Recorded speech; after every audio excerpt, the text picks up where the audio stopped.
প্রতিদিন মাটি সতর্ক করে, প্রতিদিন সূর্যটা যখন রায়পুরে আসে তো সতর্ক করে, আনা ইয়াউমুন জাদীদ আলা আমালিকা শাহীদ, আমি নতুন দিন তোমার কর্মের উপরে আজকে আমি সাক্ষী। ফাক্তানিম, সুবর্ণ সুযোগ মনে করো, লান আউদ ফি হায়াতিক আবাদা, হতে পারে কোনোদিন আর তুমি আমাকে উঠতে নাও দেখতে পারো। বাইজিদ বুস্তামি রহমতুল্লাহ লেখছে, কুকুরটা পর্যন্ত আমাদেরকে সতর্ক করে। অপরিচিত লোককে দেখলে কুকুর আওয়াজ দেয়, ঘেউ ঘেউ শুরু করে, আসলে ও ঘেউ ঘেউ করে না, ও বলে ইবনা আদম আনকিস নাফসাকা মিন গাযাবিল জাব্বার, ও মানুষ তোর নিয়ত যদি ভালো থাকে তো ভালো, আর যদি নিয়ত খারাপ হয় তাহলে শুনে রাখ আল্লাহর গজব কিন্তু আসবে, তুই সইতে পারবি না। কুকুর পর্যন্ত সতর্ক করে আমাদের। বিদায় বলেন, আসল জায়গায় চলে আসলাম, ছিলাম না, অচিরেই থাকবো না, শূন্য দুনিয়া শূন্য হবে। বলেন আজ পর্যন্ত আমরা যুবক বলো, বৃদ্ধ বলো, নারী বলো, পুরুষ বলো, যে আমার জীবনে আমি কতটুকু সময় এই কথা বসে ভাবছি যে আমি তো যে কোনো মুহূর্তে চলে যেতে পারি, কিন্তু আমি প্রস্তুত কতটুকু? এটা হলো আমার আসল বোঝানোর জিনিস, যে আমি তো চলে যাব কিন্তু প্রস্তুত কতটুকু, আমার প্রস্তুতি কতটুকু? ওইখানে চলবে কি দুনিয়ার কোনো পরিচয়? আমি আমার চোখে দেখা যদি দুনিয়ার পরিচয় চলতো, রব্বে কাবার কসম সবগুলা বাদেই দিলাম, আবু তালেবের কবর কোনোদিন আমাকে কাঁদাইতো না। আমি আবু তালেবের কবর চিনি, একবার দেখি নাই, ডর্জন বার দেখছি আমি আবু তালেবের কবর। আমি এখনো চিনি ওই কবর কোথায় রাখা আছে, ওই কবরকে বিনষ্ট করা হয়নি, এখনো রাখা আছে, আমি চিনি। তাহলে আবু তালেবের কবর কোনোদিন আমাকে কাঁদাইতো না, একবার কাঁদায় নাই, যতবার দেখছি ততবারই কাঁদাইছে। এখনো যখন মক্কায় যাই তো কোনো কিছু আমাকে না কাঁদাইলে আবু তালেবের স্মরণ আমাকে কাঁদায়, আবু তালেবের স্মরণ কাঁদায়, যে দোজাহানের বাদশাহ মুহাম্মদুর রাসূলুল্লাহ, ওনার চাচা, এক রক্তের সম্পর্ক, রক্তের চাচা, 44 বৎসর যাকে সিনায় রেখা লালিত পালিত করলেন, হায় হায় হায়, তার সম্পর্কের দিকে দেখা হইল না এক বিন্দু। অথচ যেই রসুলের হাতের ছোঁয়া লাগলে দুনিয়ার আগুন একটা সুতা জ্বালানোর ক্ষমতা রাখে না, সুতা। আনাস ইবনে মালিক রাদিয়াল্লাহু তাআলা আনহুর দস্তরখান, ওনার জীবন ভর উনি আগুন দিয়ে পরিষ্কার করছেন, ময়লা আগুন খায়া ফেলছে, দস্তরখানের একটা সুতা খাইতে পারে। যেই দেখছে সে জিজ্ঞাসা করছে, আনাস এই জাদু কোত্থেকে শিখলে? জাদু না, এটা মুহাম্মদুর রাসূলুল্লাহর হাতের ছোঁয়া। অথচ এই দুই হাত দিয়ে আবু তালেবকে কবরে নামাইছে আর বলছেন, আম্মি আম্মি মা তারাকতালি সাবিলা, চাচা চাচা আমার জন্য কোনো সুযোগ রাখলেন না। যেই রসুলের ইশারা করলে ভাগ্য খোলে, গুইসাবকে ইশারা করছে, ইশারা আইয়ুহা দাব বইলা, লম্বা কাহিনী, পুরাটা খুলতে গেলে অনেক সময় চলে যাবে। এক গ্রাম্য বৌদ্ধ, গ্রাম্য লোক, মুসলমান ছিলেন না, দেখতেছে লোকের এখানে লোকারণ্য, বিরাট বড় লোকের সমাগম। একজনকে জিজ্ঞাসা করতেছে, এখানে এত লোকের সমাগম কেন? নবী আখিরুজ্জামান আসছে, তুমি জানো না? আমি তো ওনাকেই তালাশ করতেছি। কেন? আক্তুলুহু নাউজুবিল্লাহ, আমি ওনাকে কতল করব আর আমার মাবুদদের দিল ঠান্ডা করব। তো কাঁধে একটা চোলা ছিল, চোলা চিনেন? ব্যাগ ছিল, ব্যাগ, ওটা নিয়ে ভরতে ভরতে ভিতরে ঢুকছে। যে আল্লাহ রাসূল সাল্লাল্লাহু আলাইহি ওয়াসাল্লামকে জিজ্ঞাসা করছে, আনতাল্লাযী তাদদাই আন্নাকা নাবিয়্যুন, আপনি কি দাবি করেন আপনি নবী? বলছে অবশ্যই। আমার কি মন চায় জানেন? তলোয়ার কিন্তু লোকে আছে, আমার মন চায় আপনাকে কতল করি নাউজুবিল্লাহ, আমার মাহবুবদের দিল ঠান্ডা করে। বলেন সাহাবায়ে কেরাম সহ্য করে তো করে কি করে? পাশে বাড়ায় আছে ওমর রাদিয়াল্লাহু তাআলা আনহু, আল্লাহ রসুলের দিকে একবার দেখতেছে, একবার ওর দিকে, আর বলতেছে আমাকে একটু ইশারা দেন না, সাইজ করি দেখি ওর বাজুতে কত জোর আছে। তা আল্লাহ রসুল বলতেছে দাউহু, ছাড়ো, আরে দেখতেই তো বোঝা যায় গ্রাম্য মানুষ, এরে মেরে কি লাভ? তো গ্রামের মানুষ তো জোলার ভিতর থেকে গুইসাপ বের করছে, মরা বের করে সামনে ফিকা মারছে আর বলছে লাউ ইয়াশহাদ হাদা লা শাহিদতু আন্নাকা রাসূলুল্লাহ, এটাই সাক্ষী দিলে আমিও সাক্ষী দিব আপনি আল্লাহর রাসূল। বাস আল্লাহর রাসূল গুইসাপকে ইশারা করছে, আইয়ুহাদ দাব, ও গুইসাপ। ইশারা করতে দেরি, জীবিত হয়ে মাথা উঁচা করে চিৎকার দিতে দেরি করে না, তাও পিওর আরবি ভাষায়। কি বলতেছে? লব্বাইক ওয়া সাদাইক ইয়া সাইনা ওয়া ইয়াউমিল কিয়ামা। ও দু জাহানের বাদশা, আমার ভাগ্য খুলে গেছে। আল্লাহ রাসূল বলতেছে এত পিওর আরবি, জিজ্ঞাসা করব কিছু? করেন না। আল্লাহ রাসূল জিজ্ঞাসা করছে লিমান তা'বুদ, ইবাদত কার করিস? ওয়া ফিস সামাই আরশুহু, আকাশে যার আরশ, ওয়া ফিল আরদি সুলতানুহু, জমিনে যার রাজত্ব, ওয়াফিল বাহরি সাবিলুহু, সমুদ্রের ভিতরে যার রাস্তা, ওয়াফিন না জান্নাতি রহমাতুহু, জান্নাতের ভিতরে যার রহমত, ওয়াফিন নারি ইকাবুহু, জাহান্নামের ভিতরে যার শাস্তি। আল্লাহর রাসূল বলতেছে কুল মান আনা, আমি কে বল? তো গুইসাপ বলতেছে আনতা রাসূল রাব্বিল আলামিন, আপনি সমগ্র জগতের রবের রাসূল, খাতামান নবিয়্যিন, আপনার পরে কোনো নবী নাই, নবুয়তের ঘরের তালা আপনি, এটাকে মেরা দেওয়া হয়েছে, না কেউ বাহির হবে না কেউ ঢুকবে। আপনার পরে যদি নবী কেউ দাবি করে ওটা 22 নম্বর হবে, 1 নম্বর না। এটা কয় নম্বর? 22 নম্বর। আরে এটাও বলতে পারেন নম্বর ছাড়া, ওটা কি নম্বর? আরে ডুপ্লিকেটও তো একটা কেট, এটা ইনভ্যালিডও না, ওটা নম্বর ছাড়া, এটা কোনো নাম্বারই পড়ে না। যাক, এটা আলাদা আলোচ্য বিষয়, আমি ওইদিকে যেতে চাইতেছি। তারপরে বলতেছে মান আমানা বিকা ফাস, যে আপনার গোলাম হবে ওর ভাগ্য আমার মতো খোলা যাবে। ওমান কাযিবা খাবা ওয়া খাসির, যে আপনাকে না মানবে আপনার গোলাম হবে না, ও চির হতভাগা হবে। তো ওই গ্রাম্য লোকটা বলতেছে মা তারাক্তালি সাবিলা, করলি কি তুই? তো আমার জন্য কোনো রাস্তাই রাখলি না।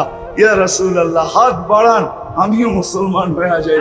এটা তো আমার জন্য কোনো রাস্তাই রাখলো না। ওইখান থেকে বাহির হয়ে দেখতেছে এর গোত্র আসতেছে, মদিনায় হামলা করবে, আর রাস্তার ভিতরে সবাইকে থামায় বলতেছে যাও। কই যাও? মদিনায় হামলা করব। আমি তো জান দিয়া আসছি, আমার লোকে তোমরাও দিয়া দাও। কেন না, গ্রাম্য হইল সর্দার ছিল। কি ছিল? সর্দার ছিল। এক বৈঠকে 4500 মুসলমান। আল্লাহর রাসূল ইশারা করলে ভাগ্য খোলে। শুনাইতে গেলে রাত শেষ হয়ে যাবে, মুজাজা শুনাইতে গেলে রাত্র শেষ। আল্লাহর রাসূল ঘুমায় আছে, জাবের রাদিয়াল্লাহু তাআলা আনহু বসে আছে। দূরের থেকে গাছ হাঁটতে হাঁটতে আসতেছে, মাথার কাছে এসে দাঁড়ায় গেছে। দীর্ঘক্ষণ দাঁড়ায় আবার হাঁটতে হাঁটতে গিয়ে নিজের জায়গায় লেগে গেছে। আল্লাহর রাসূল ঘুমের থেকে উঠছেন। জাবের রাদিয়াল্লাহু তাআলা আনহু হাসতেছে আর বলতেছে ইয়া রাসূলুল্লাহ, জাদুও ফেল। জাদু ফেল মানে? ওই যে গাছ দেখা যায় না, মানুষের মতো হাঁটতে হাঁটতে আসলো, আপনার মাথার কাছে দাঁড়াইলো, আবার নিজের জায়গায় যেয়ে লেগে গেল। বুঝাই যায় না যে উঠছিল আবার ফিরে আসছে। তো রাসূলুল্লাহ সাল্লাল্লাহু আলাইহি ওয়াসাল্লাম হাসতেছিলেন আর বলতেছিলেন ও দূর থেকে আমাকে দেখতেছিল, মন ভরতেছিল। লানত আমাদের জিন্দেগির উপরে। যুবক, তোর পায়ে ধরি, কিছু যদি না করতে তোমরা, শুধু চুলটাই যদি আল্লাহ রাসূলের স্টাইলে কাটতে, তাইলে মনে হয় ভাগ্য খুলে যেত। আমি তো সারা দেশে কাঁদি এটাই, যে আজ পর্যন্ত কোনো যুবক পেলাম না যে আয়েশার সামনে বললো হুজুর আজকে চুলটা কাইটা আসছি আল্লাহ রাসূলের আদর্শ মতো। যদি জিজ্ঞাসা করি কেন কাটলে, বলে কিয়ামতের দিন তো দেখা হবেই হবে, যেদিন দেখা হবে ওই দিন হাত পাতার সুযোগ হবে, হাত পাইতা বলবো আপনার স্টাইলে একদিন হইলেও তো চুল কাটছি। আপনি না রউফুর রহিম, আপনি না হারিসুন বিল মুমিনিনা রউফুর রহিম, আমাকে কি দিবেন দেন না। গাছ তো দেখা ভাগ্য খুলে গেছে। আল্লাহ রসুল বলে দূর থেকে দেখতেছিল, মন ভরতে ছিল না। আল্লাহর কাছে দোয়া করছে, আল্লাহ একটু কাছের থেকে আপনার বন্ধুকে দেখতে দেন না। তো আল্লাহ দোয়া কবুল করছে, তো উঠা আমাকে দেখা চলে গেছে। হায় হায় হায় হায় হায় হায়, সত্য এটাই, এটাই সত্য। যদি দুনিয়ার পরিচয় চলতো তাহলে যে রসুলের হায় হায় ছোঁয়া লাগলে ভাগ্য খোলে, ইশারা পাইলে ভাগ্য খোলে, ছোঁয়া লাগলে ভাগ্য খোলে। এ তো হাতের ছোঁয়া না, পিঠের ছোঁয়া। আল্লাহ রসুল চুমা পড়াইতেন খেজুর গাছের ট্যাক লাগা, মরা খেজুর গাছ। কে জানি কোত্থেকে আইসা প্রযুক্তি শিখা আইসা মেম্বার বানায় দিছেন। আল্লাহ রসুল মেম্বরে পা দিতে দেরি, খেজুর গাছ চিৎকার দিতে দেরি করে নাই। বাচ্চার মতো কাঁদতে ছিলেন। মসজিদে নববীতে সবাই তালাশ করতেছিল কে বাচ্চা নিয়ে আসছে, আর বাচ্চা কাঁদে কেন। আল্লাহ রসুল বলছে বাচ্চা কাঁদে নাই, কান লাগায় দেখে না খেজুর গাছ কাঁদতেছে। আল্লাহ রসুল নাইমা এসে সান্ত্বনা দিছে, কাঁদিস না। আমি মনে করি আমার মন বলে খেজুর গাছ শুধু কাঁদে নাই, সে অভিযোগও করতেছিল যে এই ব্যক্তি কোত্থেকে আসলো, সেই প্রযুক্তি কোত্থেকে শিখলো, সে কি করে জানলো যে মেম্বার বানানো যায়, সে বানায় দিল তো দিল কেন, আমাকে বঞ্চিত করলো তো করলো কেন, ওর সাথে আমার দুশ্মনীটা ছিল তো ছিল কি। সে মনে হয় বিলাপও করতেছিল। আল্লাহ রসুল সান্ত্বনা দিয়া বলছে তোকে জান্নাতে নিয়ে যাবো, তুই খেজুর দিবি আমি খাবো। তারপরে কান্না থামছে, এর আগে থামে নাই। পিঠের ছোঁয়া পাইলে। অথচ আবু তালেব আপনারা চিনেন না, ওর ওনার ইতিহাস আপনারা জানেন না। 6 বছর 6 মাস বয়সে বাতিজাকে বুকে নিছেন, বুকে। আল্লাহ রসুল সাল্লাল্লাহু আলাইহি ওয়াসাল্লামের বয়স যখন 50 বছর 6 মাস 10 দিন, ওই দিন আবু তালেব দুনিয়ার থেকে চলে গেছে। 6 বছর বয়সে মা চলে গেছে। আমি কখনো বয়ান করতে পারি না, আর বয়ান করিও না, কেন আমি নিজেকে হারায় ফেলি। যখন আম্মা জানের কবর আমি 2 বার দেখছি। আমার কাছে হুজুরদের মতো কিতাবই এলেম নাই, যা আছে চোখে দেখা। আল্লাহ আমাকে দুনিয়া দেখাইছে, দোয়া করি আরো যেন আল্লাহ দেখান। আমার কাছে যা আছে চোখে দেখা আছে। যখন আমি প্রথম গেছি আমি হারায় গেছি যে এই পাহাড়ের চূড়া এখনো একটা মানুষ পাওয়া যায় না, দূর দূর। 2টা মহিলা আর একটা বাচ্চা। আম্মা জান যখন দুনিয়ার থেকে বিদায় নেন আমেনা, আল্লাহ রসুলের বয়স 6 বছর ছিল। উম্মে আইমান সাথে ছিল। 2 মহিলা, এক কৃতদাসী উম্মে আইমান আর আম্মা জান আমেনা, আর দুজাহানের বাদশাহ মুহাম্মদুর রাসূল। আমরা তো নবীও চিনি না, নবীও চিনি না। এই উম্মত নিজের দাম জানে না, কামও জানে না। আমি তো কালকেও বলছি, আজকেও বলছি, উম্মত দাম জানে না, আমরা চিনি না। ওলামা আমার সাথে একমত হবে না, কিন্তু আমার মন বলে, মন তাখাইয়ুল বলে, আমার ধারণা বলে এই উম্মতকে দুনিয়ায় পাঠানেরই ছিলেন না আল্লাহ। আমাদেরকে দুনিয়ায় পাঠানের ছিলেন না, আমাদেরকে দুনিয়ায় পাঠাইতে চান না। কেননা আমরা ওই উম্মত যাদেরকে আমরা বাছাইকৃত উম্মত। হুয়াজ তাবাকুম, 3 বার আমাদের উপরে আল্লাহর কুদরতি হাত লাগছে। একবার জন্ম লগ্নে লাগছে, খালাকতুহু বিয়াদিয়া। দ্বিতীয়বার বাছাই পর্বে লাগছে। উম্মতে মুহাম্মাদি শুধু বলি নবীর এশকে, নবীকে ভালোবাসি ভালোবাসি। ভালোবাসা কোনটার নাম? কাকে ভালোবাসা বলে? ভালোবাসা এটার নাম 14 তারিখ মেসেজ দিছে ফুলের, আর রায়পুর বাজারে খাড়ায় রয়েছে জুতা লয়া, এটার নাম ভালোবাসা? আপনারা বোঝেন না, যুবক বুঝছে যা বুঝাইতে চাইছে, ঠিক না? মেসেজ দিছে ফুলের, ঠিক না? আর রায়পুর বাজারে খাড়ায় রয়েছে জুতা লয়া, ঠিক না? আজকে আইলেই সাইজ, এটার নাম ভালোবাসা? নবীকে ভালোবাসি, এটা মুহাম্মদুর রাসূলুল্লাহ। এই উম্মতকে আল্লাহ জান্নাতি, আল্লাহ এই উম্মতকে দুনিয়াতেই পাঠাইতে চান না। আমার মন বলে, আমার তাখাইয়ুলাত এটা। ওলামা বলবে আমি মিলিয়ে দিতেছি, পাঠাইতে চান না। কেন এই উম্মত বাছাইকৃত উম্মত। দ্বিতীয়বার কুদরতি হাত লাগছে, বাছাই করবে। তৃতীয়, আল্লাহর রাসূল মনে হয় বলছেন যে আল্লাহ বাছাই তো করলেন, কিয়ামতের দিন সমস্ত মানুষের সাথে মিলা যাবে, আমি উম্মত টোকায় পাবো কি কইরা? আল্লাহ মনে হয় কানে কানে বলে দিছে, বন্ধু চিহ্ন লাগায় দিছে, খুঁজা পাবে। চিহ্ন কি? কোন উম্মতের হবে না। আম্মের উম্মত যখন কিয়ামতের দিন উঠবে, তো নামাজের জায়গার থেকে, উজুর জায়গার থেকে নূর ফুটা বাহির হবে। আপনি দেখা চিনবেন। বলছে এতটুকুই? না। চতুর্থ, না এতটুকুই শেষ না, শুধু চিহ্ন লাগাই না, মনোগ্রামও লাগাই দিছে। এটাকে কি জানি বলে, আরেকটা নাম আছে, কি জানি, স্টিকার লাগায় দিছি। স্টিকার লাগায় দেয় না কোম্পানি, স্টিকার কোম্পানির লঘু থাকে, লঘু লাগায় দেয়। আপনার উম্মতের গায়ে লঘু লাগায় দিছে।